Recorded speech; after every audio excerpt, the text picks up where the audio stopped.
অবশেষে ৩৩ দিনের বন্দি দশা থেকে সংযুক্ত আরব আমিরাতের আল হামরিয়া বন্দরে পৌঁছেছে বাংলাদেশি জাহাজ এমভি আবদুল্লাহ। রোববার বাংলাদেশ সময় বিকেল 4:30টার দিকে বন্দরের বহির্নোঙরে পৌঁছায় জাহাজটি। জাহাজ চলাচল পর্যবেক্ষণকারী সংস্থা মেরিন ট্রাফিকের ওয়েবসাইটে দেখা যায় জাহাজটি আল হামরিয়া বন্দরের বহির্নোঙরে নোঙর করে রাখা হয়েছে।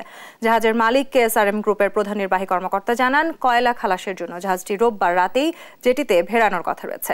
জাহাজটি আল হামরিয়া বন্দরে পৌঁছানোর পর 2জন নাবিকের উড়োজাহাজে করে দেশে ফেরার কথা রয়েছে। বাকি 21 নাবিকের সবাই ওই জাহাজে করেই দেশে ফিরবে বলেও জানানো হয়।